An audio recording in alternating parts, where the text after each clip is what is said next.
d'autres opérations contre tous les groupes armés qui écument le pays, et ce sont les forces armées de la RDC. Affirmation faite lundi 16 février devant la presse par Lambert Mende, porte-parole du gouvernement. Cette décision survient après celle du chef de l'État Joseph Kabila qui a annoncé dimanche que la RDC renonçait à tout soutien des FDLR. Suivez. Certains d'entre vous ici, comme moi, c'est par ces mots de compassion à l'égard des policiers tués lors des émeutes du 19 et 21 janvier dernier que le porte-parole du gouvernement a débuté sa communication à la presse. D'entrée de jeu, Lambert Mende a expliqué le contour de la rencontre entre le chef de l'État Joseph Kabila et le corps diplomatique, ainsi que le représentant spécial du secrétaire général des Nations Unies en RDC en rapport avec le désarmement des FDLR.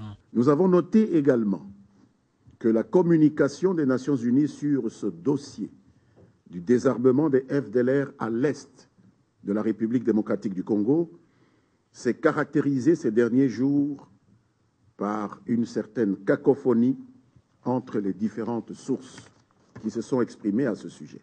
Le président Joseph Kabila a rappelé à ses invités qu'aujourd'hui, personne ne peut donner des leçons aux forces de défense et de sécurité de la République démocratique du Congo sur les meilleures voies et moyens d'en découdre avec les forces négatives des FDLR. Mais au cours de ce face-à-face avec la presse, le porte-parole du gouvernement a fustigé aussi les attitudes de quelques diplomates qui, selon lui, considèrent la RDC comme un Far West où tout est permis. La République démocratique du Congo a la responsabilité principale de garantir sa souveraineté et son intégrité territoriale. Pour préserver la souveraineté de la République démocratique du Congo, que le président de la République a décidé depuis hier de renoncer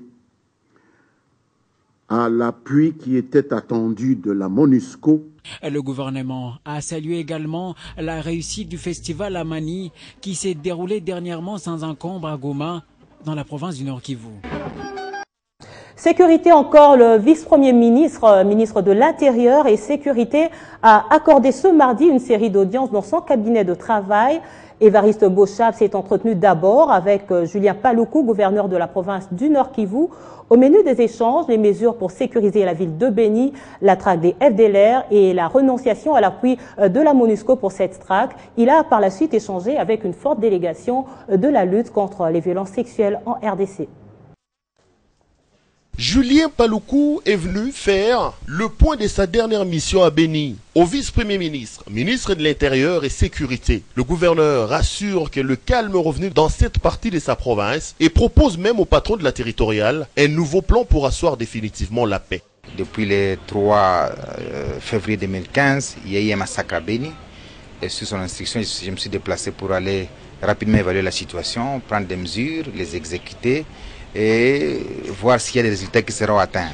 Et au jour d'aujourd'hui, je suis heureux d'annoncer que les mesures qui m'ont été communiquées, que nous avons exécutées à Beni, ont produit beaucoup de résultats parce que le massacre ayant eu lieu en plein parc de Mayangos à 25 km de Beni, eh bien aujourd'hui ce massacre a été stoppé par la conjugaison des efforts entre les FARDC, la police, les services de sécurité qui désormais ont tous les renseignements sur l'ennemi.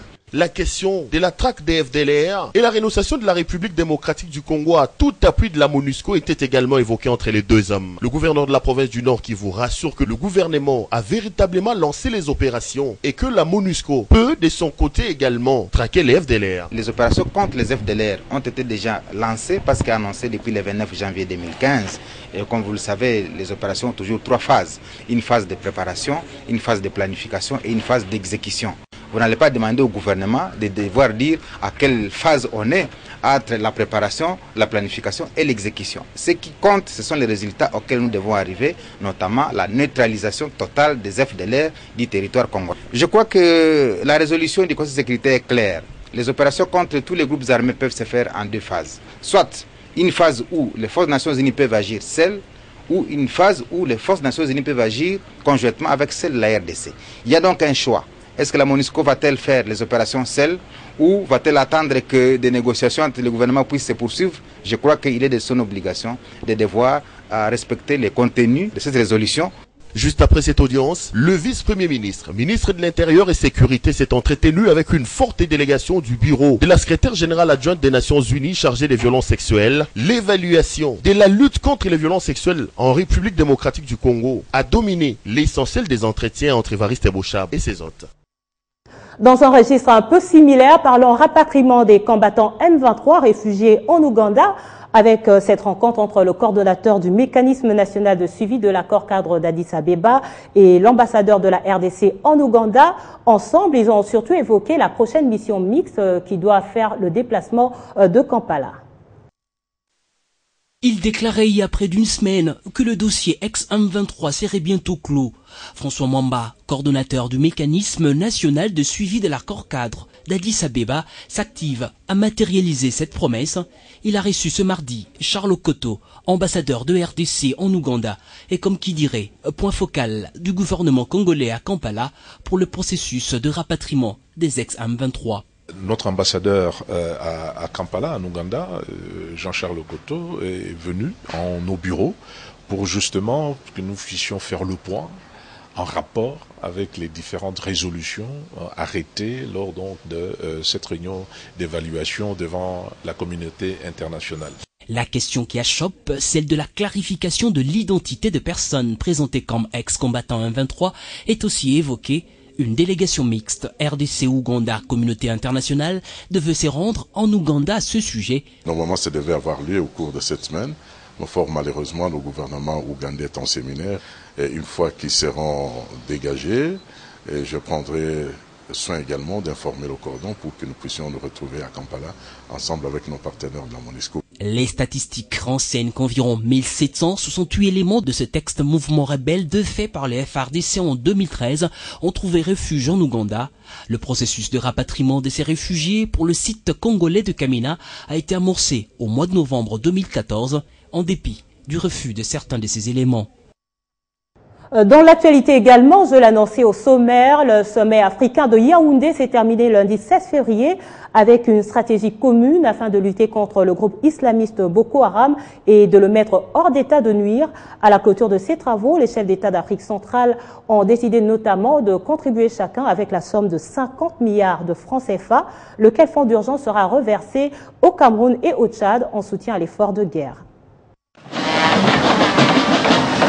La session extraordinaire de la conférence de chefs d'État du Conseil de paix et de sécurité de l'Afrique centrale COPAX a pris fin depuis ce lundi 16 février 2015 à Yaoundé au Cameroun. À l'issue d'une longue séance à huis clos, les chefs d'État et des délégations des pays membres ont pris une série de décisions relatives à une stratégie sous-régionale de lutte contre le groupe terroriste Boko Haram. Au nombre de celles-ci figure entre autres la nécessité de conjuguer les efforts pour apporter une réponse commune et concertée, la volonté de soutenir le Cameroun et le Tchad, le protocole relatif au COPAX et le pacte d'assistance mutuelle entre les États membres de la CAC.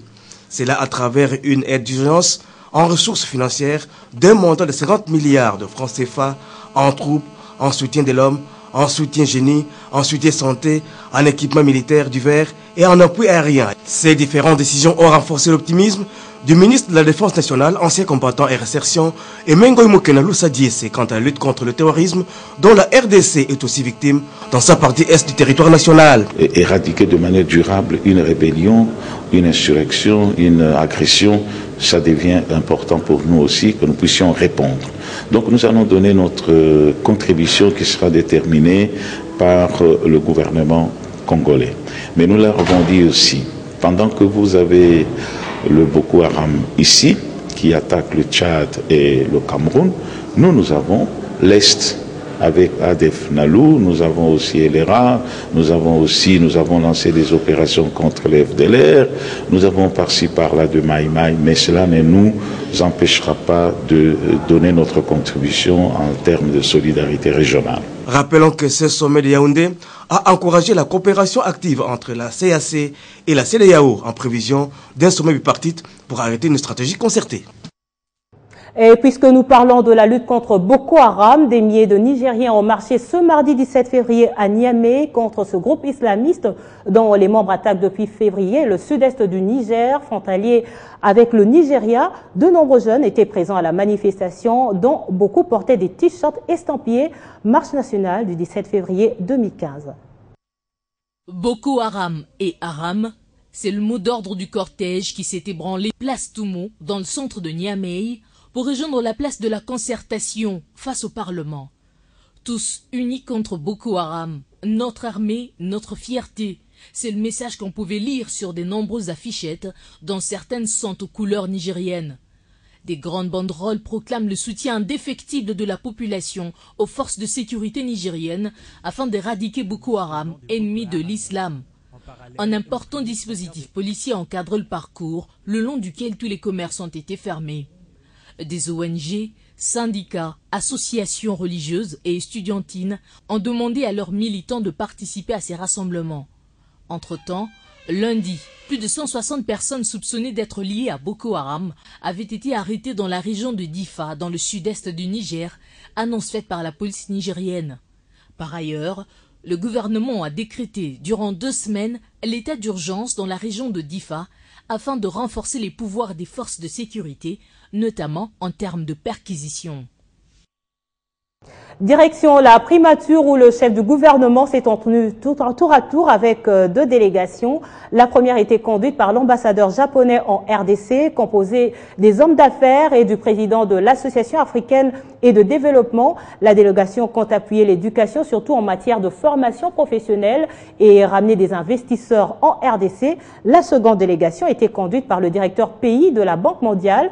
Il était question au cours de cet entretien de peaufiner de stratégies afin de dégager une approche sur le parc agro-industriel.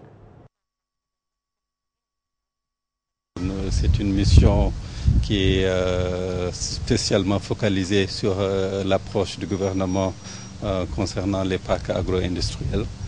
Donc à la demande du gouvernement, nous avons une équipe qui est venue pour vraiment discuter l'approche globale. Il y a déjà des activités qui sont financées par la Banque mondiale pour appuyer le développement du parc de Bukanga-Lonzo, notamment le financement de la ligne pour la fourniture de l'électricité au parc. Mais la discussion s'est portée de manière beaucoup plus large sur l'approche globale du gouvernement. Donc nous sommes mis d'accord avec son Excellence Monsieur le Premier ministre pour appuyer l'approche stratégique. Donc il s'agira de faire l'analyse de toute l'approche sur les parcs industriels, d'identifier un certain nombre d'investissements sur un certain nombre de parcs, parmi les 22 parcs qui sont identifiés par le gouvernement. Il y a aussi un projet qui est en cours de préparation pour la plaine de Ruzizi, qui va justement prendre un peu cette approche de parc agro-industriel. Dans le chapitre infrastructure, la gestion quotidienne du bac Manda, déjà opérationnel sur la rivière Lokenyé, en territoire de l'Odja au Kasaï oriental, est désormais l'affaire de l'Office des routes. Le ministre du Plan, Olivier Kamitatou, a officiellement remis cet ouvrage au directeur général de l'Office des routes, Herman Moutima. C'était ce mardi 17 février, au cours d'une courte cérémonie organisée en présence de l'initiateur de ce projet, le sénateur Shio Kitundu, et de l'ambassadeur du Japon, dont le gouvernement a financé l'ouvrage. Fabien Lumbala. Bac Manda, du nom du village riverain de la Lokenyé, en territoire de l'Odja au Kasaï oriental, un pont flottant inauguré au nom du gouverneur Ngoï Kassanji le 4 novembre 2014 par le ministre provincial de l'Intérieur. Avec la bénédiction de l'évêque catholique des lieux, Nicolas Diomo, à la grande joie de son promoteur, Sheo Kitundu, et des populations locales. Le projet date du 10 juillet 2010. Olivier Kamitatou Etchou en est le témoin privilégié, puisque ministre du Plan à cette même période. C'est l'occasion ici de saluer l'engagement de l'honorable Sheo Kitundu pour les populations du territoire de l'Odja. Des qualités ayant beaucoup joué dans le plaidoyer du sénateur Sheo Kitundu auprès de la coopération japonaise, retombée $104 000 américains décaissés en mars 2011. Et M. Yano souligne la nécessité d'approfondir plus la relation entre le Japon et les Congolais. Un motif de satisfaction pour l'initiateur de cet ouvrage. Il y a lieu vraiment de se féliciter de l'exemplarité de la coopération nippo-congolaise à travers le fonds de contrepartie pour la réalisation des petits projets de développement dans la République. L'ONG Caritas Congo a été l'incubateur du projet alors que